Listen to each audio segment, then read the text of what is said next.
Welcome to this Zentangle Quickie. My name is Heather Hartwick Gladden. I'm a certified Zentangle teacher, and today we're going to take a look at the Tangle BV from Kerry Love.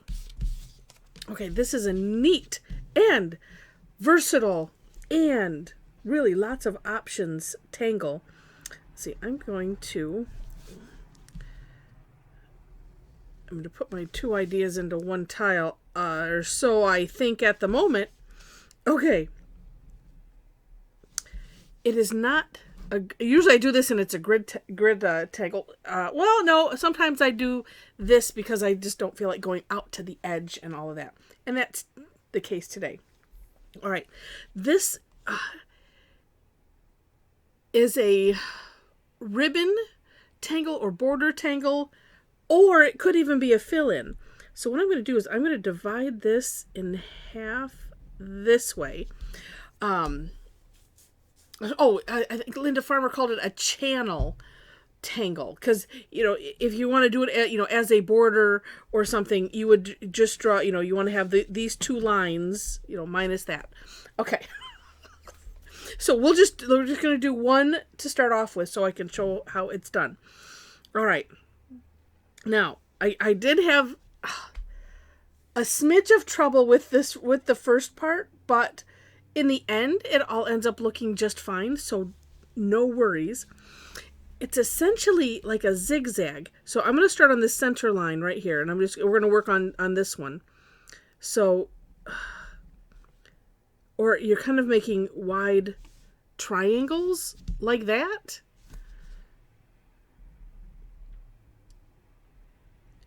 All right, I guess I'm going to have a partial. Okay. Now, on the other side, now I'm going to turn the tile so that way it's a little easier, sort of. I'm going to go, which way? Oh, I went down before. I'm going to have to go up.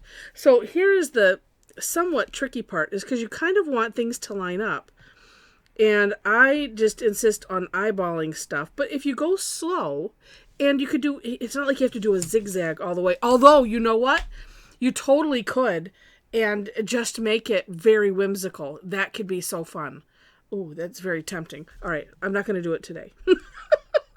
But, all right, and just eyeballing and eyeballing, just so that way these kind of match up. And they're going to mirror each other. Now, that angle was a little different, but that's okay.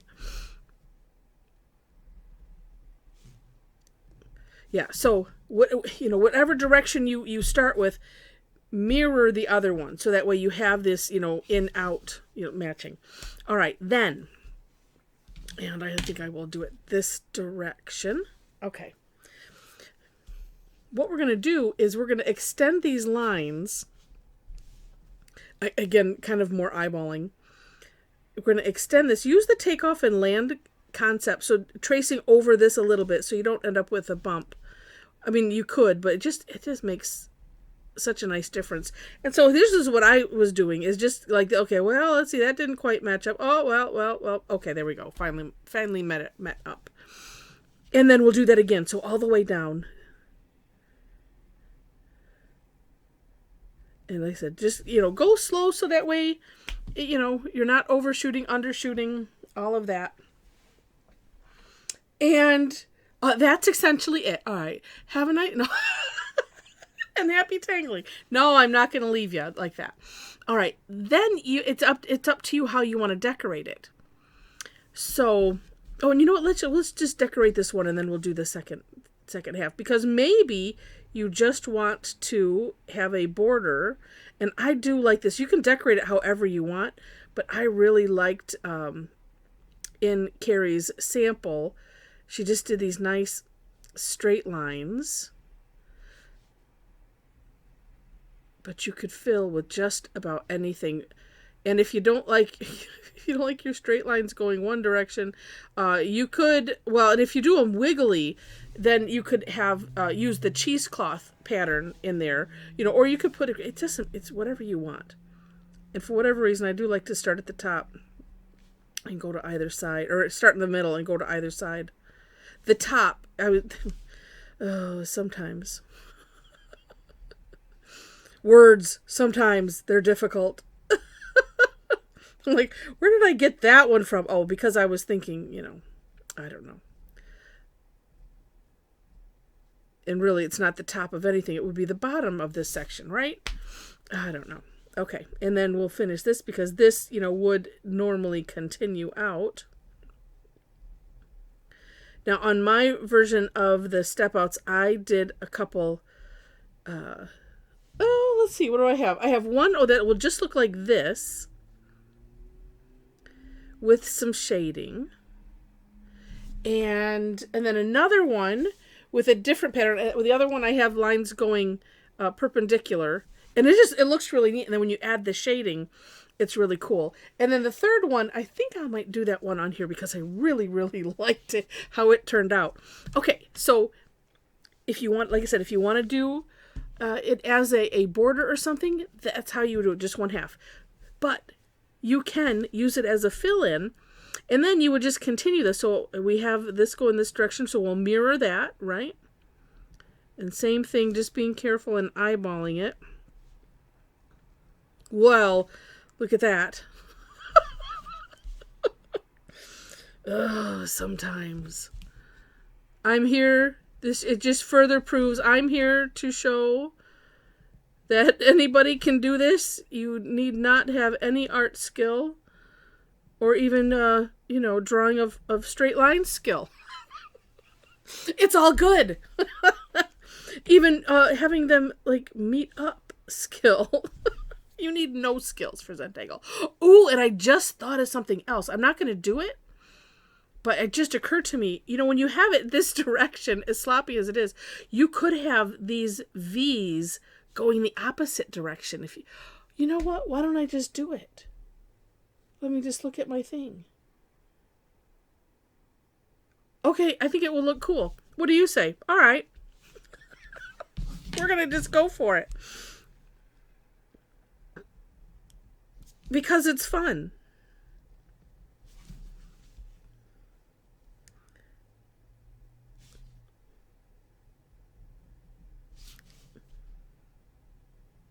All right. And like I said, let's see, when you get to that stage, it kind of loses the, oh, look at how messed up that looks. Look. But the thing let me, I think let's do these lines. Because here's the thing that I'm thinking. What I was planning to do, in the intersection, these little sections, it can totally be disguised, any weird lines. But look at that. Just, if you didn't watch me make that all weird, you wouldn't necessarily know. And it's just amazing when we get these lines in, and then we'll just add the rest of them.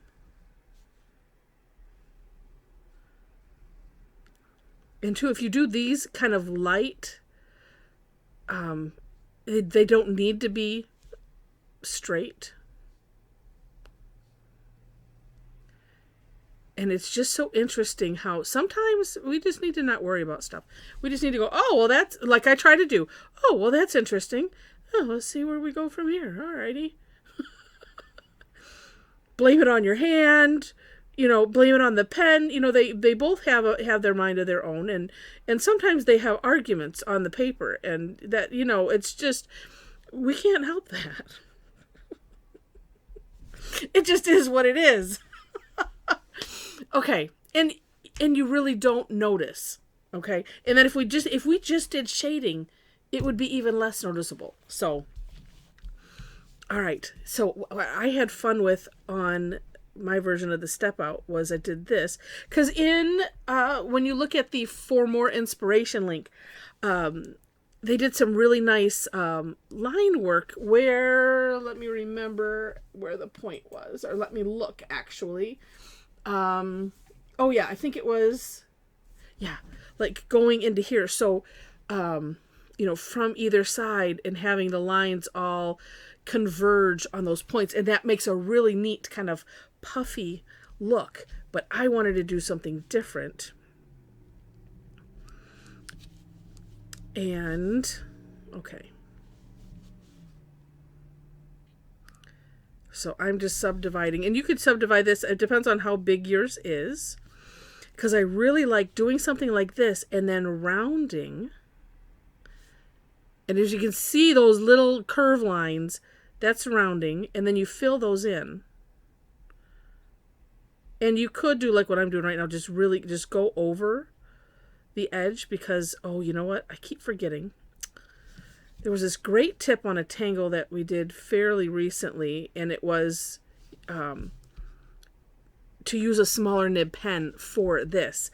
But since I have started with this, I'm not going to switch it up. I'm just going to try to remember for next time to switch to my 005. And it really made it a difference, because then you don't have, you see the little bump in there, but it's easily fixed by just redefining the line.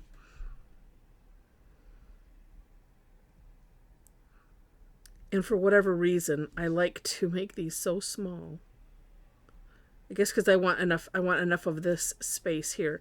And see, and wait, is that the one that was? Now I don't remember which one was a little goofy, but by redefining the lines, it fixes everything.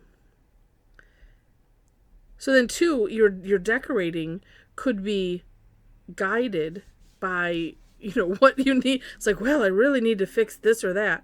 So therefore, like, you could just fill in the whole section. If it's like, well, that's where it's going to be, and that's that. And it's all good. It actually, I mean, to me, it makes it fun for those that watch regular. Like, we know what I'm going to say. I just think it's kind of a fun game to figure, okay, well, how can I fix that now? All right, well, okay. And just see, and just play. It's always told why I like to laugh and things through this, because I think that when we take ourselves too seriously, or I should say when we don't take ourselves too seriously, then it makes everything so much more fun.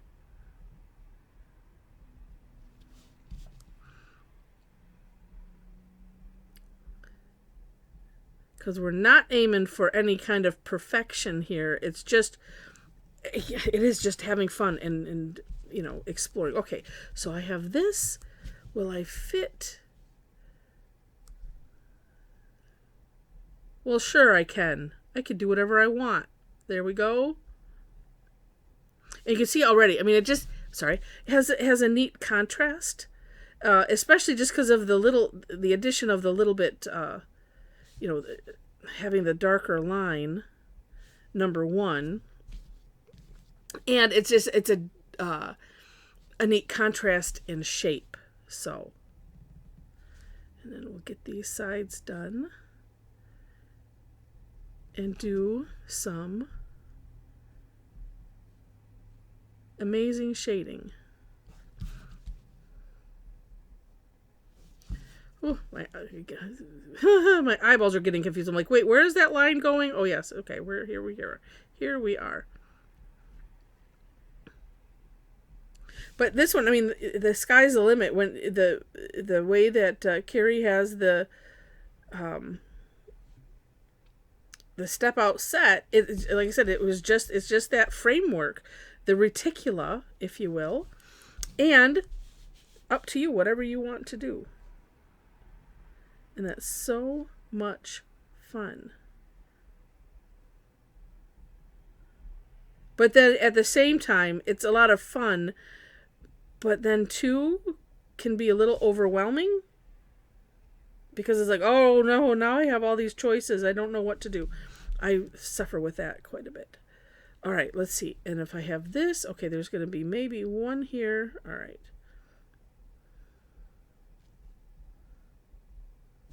There we go. You see, I don't know. I like that. I like that combination.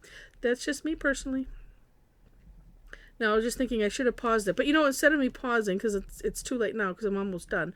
But if you're enjoying this, you need to have a handbrake if you're tangling along with, because sometimes doing all of this little work, I don't know about you, but I get the death grip going on. And so it's like, okay, stretch the hands. Sometimes look across the room and focus your eyes on something else so you're not going cross-eyed.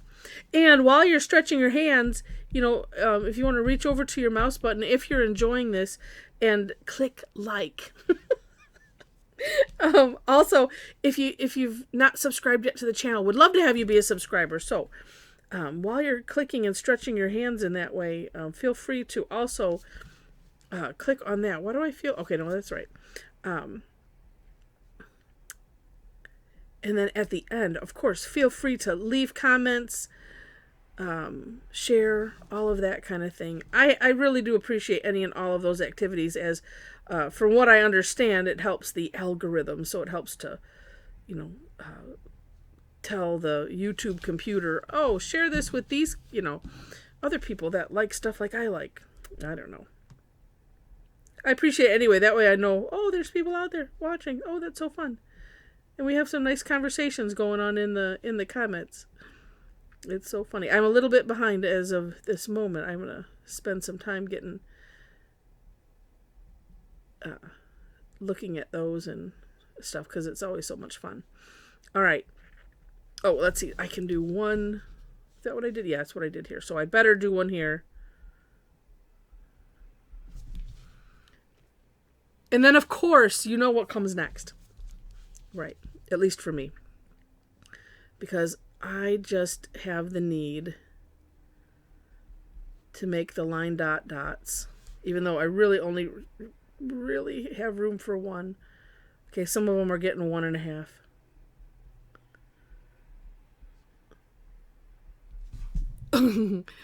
You see why this is the coolest thing since sliced bread to me. It's my favorite thing to do in the whole world of Zentangle, is to add a line dot dot where it's appropriate. I don't add them all over, but man, it just finishes it off. There's other things too, but this was the first thing that I was like, oh my gosh, and it has stuck with me. And look at there, I got 2 in. It just, it's cool. Oh, look at it. See, and if you make a little curve in there, it adds so much dimension. So I joke. I said it's magical.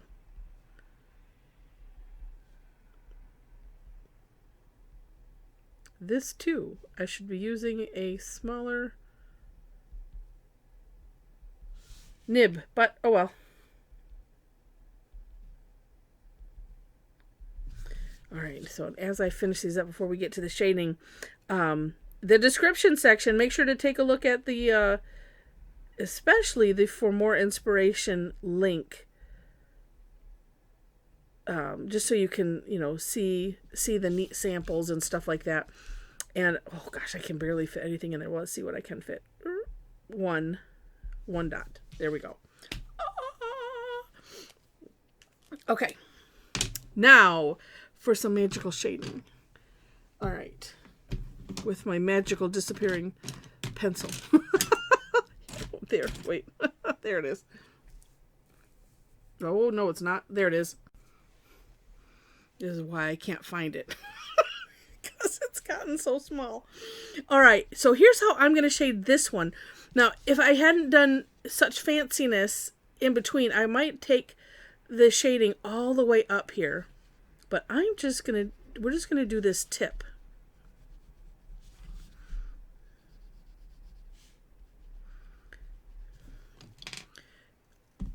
Oh, and it's a current, well, no. Because it has this overhang, because I was just thinking, oh, I could do on the inside. It's like, no, could, but because it has that overhang, we want to add that,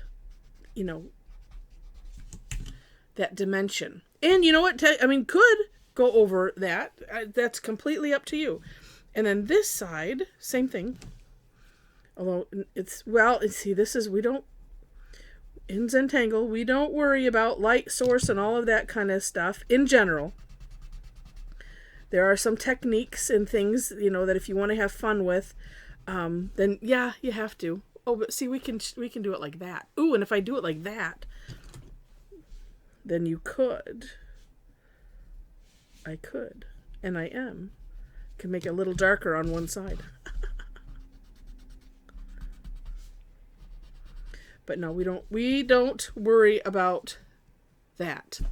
And I think that looks kind of neat. It doesn't matter which side is darker or anything, because it just looks like it's overlapping. And it's just really, really neat.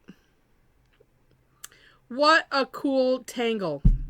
Oops, sorry, I bumped my table and that made it blurry. Wasn't your eyes. It was not. You're good. Okay. Oh, how fun. All right. Oh, no, I think I'm going to leave them, because it's like I could shade around, but it's almost on the too small side. And I wouldn't want them to just turn out gray. So anyway, really fun. Hope you enjoyed it. Again, if you did, please click like. Feel free to share and all of that. And if you haven't subscribed yet, please do. The description section, I mentioned the step outs. Below those links, you'll find a link to my link tree, and that has everything else. So ways to connect with me, a website where you can follow my blog, Facebook page, you can follow me there. There's also a couple other links for classes.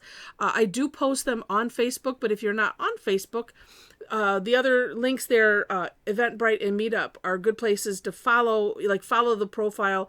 On Meetup, it's a little bit different, because it's, join the group or something, and something like that. But anyway, Eventbrite is good. I mean, they're both free, and so, or free to you. So just, feel free to follow me if you're interested in classes. I do teach twice weekly, Tuesdays and Thursdays, my time here in Michigan. 11 a.m. and 7 p.m. are the start times on the free sessions I do, which are always on Thursday, unless there's something weird in the schedule. And they're just hour sessions, and we have a lot of fun. We could have taken something like this and explored it and played with it and had fun. And there is one Tuesday, actually it's tomorrow, this third Tuesday of the month. I call it Tough Tangle Tuesday, and where we have fun with some of the more tough in a number of different ways. You can find the description, where I post classes, because those I have those posted, so you can read the description.